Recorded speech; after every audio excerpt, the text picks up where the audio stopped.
ইরানের সঙ্গে বহুল আলোচিত সমঝোতা চুক্তির আনুষ্ঠানিক স্বাক্ষরের আগেই দেশটির বন্দর ও বাণিজ্যিক জাহাজের ওপর আরোপিত মার্কিন নৌ অবরোধ প্রত্যাহার করা হয়েছে বলে দাবি করেছেন ইরানের উপ পররাষ্ট্রমন্ত্রী মাজিদ তাখত রাভানচি। তবে এ বিষয়ে ওয়াশিংটনের পক্ষ থেকে এখনও আনুষ্ঠানিক কোনো বিস্তারিত ব্যাখ্যা দেওয়া হয়নি।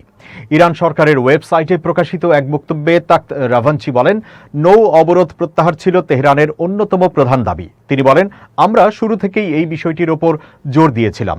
এখন অবরোধ প্রত্যাহারের প্রক্রিয়া শুরু হয়েছে এবং আনুষ্ঠানিক চুক্তি স্বাক্ষরের আগেই তা কার্যকর করা হয়েছে।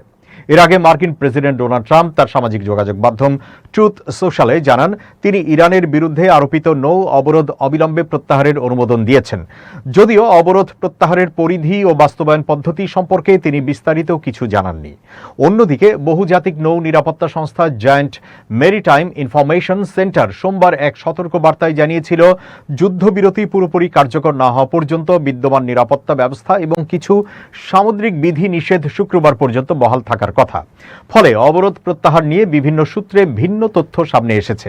ট্রাম্প এর আগে আরও দাবি করেছিলেন, ইরানের সঙ্গে সংঘাত নিরসনে একটি সমঝোতা স্মারকে নীতিগত ঐকমত্য হয়েছে এবং এর আনুষ্ঠানিক স্বাক্ষর আগামী শুক্রবার সুইজারল্যান্ডের জেনেভায় সম্পন্ন হতে পারে। তবে এখন পর্যন্ত যুক্তরাষ্ট্র বা ইরান কোনো পক্ষই সম্ভাব্য চুক্তির পূর্ণাঙ্গ বিবরণ প্রকাশ করেনি।